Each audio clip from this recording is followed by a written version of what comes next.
Long, long ago, when children still wished on falling stars and saw their dreams come true, many beings walk this earth who are careful not to be seen today.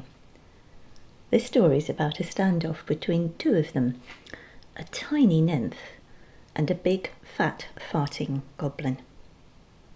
It takes place at the Great Grey Lake near Roscommon in Ireland, the country's ancient Celtic centre of power and mystery and myth. Strange stories have been told about that lake for centuries. Tales of love and destruction, magic and miracles. Some of them are even true. And if you might like to close your eyes just for a moment and walk with me, we could go there. The grassy path beneath your feet is soft and damp. It snakes across dim fields towards the edge of the lake where forests of reeds whisper and shh in the rising wind. They're speaking in a language you half remember from when you were very, very young. The breeze is lifting the hair on your neck, and the water feels like it's listening as it laps against the shore like a thirsty cat. There's a rich, strangely comforting scent coming from the mud and moss around the lake's edge. It smells like walking barefoot there would be really nice. The light's fading now, and the lake's a shifting inky black as the landscape smudges into 100 shades of grey. This is the in-between time, the hour between dog and wolf, when creatures of the day hurry home to seek shelter from the night. In-between time hangs in the balance between dark and light, sleeping and waking, the seen and the unseen. Because it's neither day nor night, it holds all the energy of possibilities and the power of the future. This is the moment when magic happens, when enchanters cast their most powerful spells and even humans can move from one world into another. Something's happening. A crack opening between realities.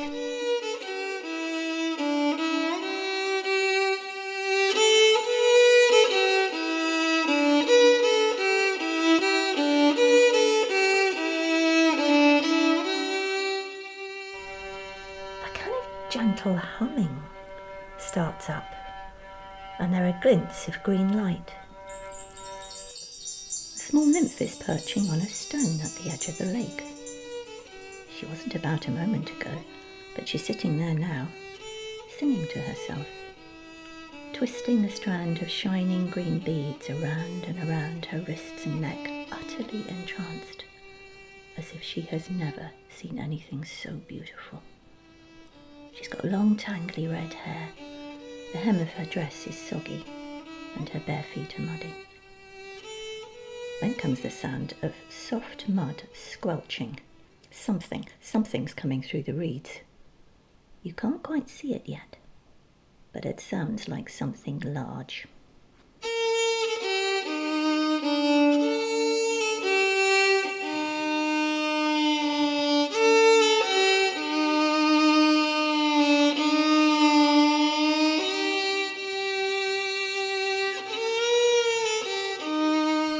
A scaly hand with swollen knuckles rises up above the bulrushes, then a tuft of dark hair, then a pair of hungry eyes, black like the mud of the lake bed itself. There's a small explosion of gas, the stench of rotting waterweed, and then the being speaks. Nymph, what are your beads? Green glass goblin, why do you stare at them? Oh, give them me. No. Give them me. Give them me. No. Then I will howl all night in the reeds for them, lie in the mud and howl for them.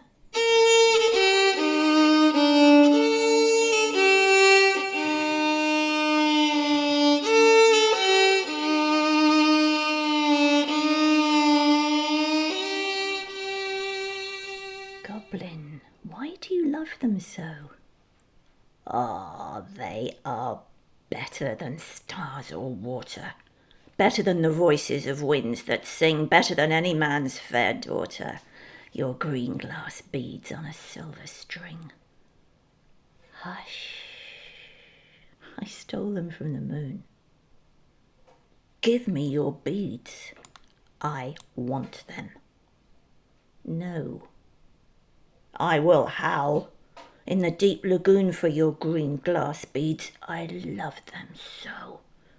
Give them me. Give them. No.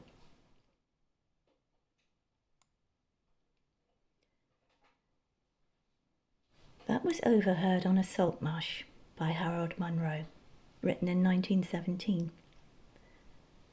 People say this poem reminds them of many things, as many as there are listeners who hear it. Possession, greed, pressure, the terrible, painful desire for impossibly lovely things, and people who go on at you. But it's also felt to be about the power of saying no, and saying it so that you are heard and your decision respected. We hear a lot about the power of yes. There are books, motivational speakers, workshops, seminars, weekends, meditations, inspirational podcasts on the subject. And I swear I saw a mug with it on last week in a charity shop. About how good yes makes you feel, how it changes your vibration, throws open the doors of possibility.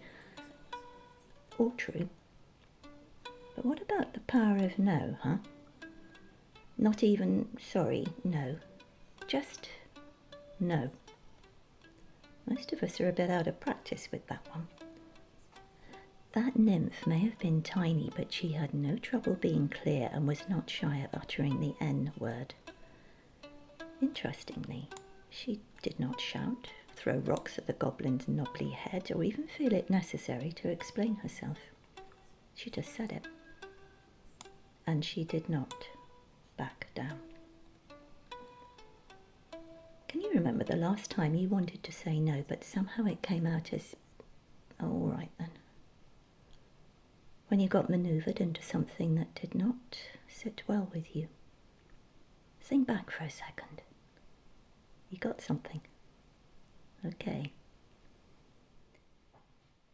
Did that perhaps annoy you? Take some of your power away? Make you feel any less than you are? Wish you told them what you really felt. You could do it now. Why not? And there are many, many ways to say no. A shake of the head, a turning away, a withering look, or the power word itself. No.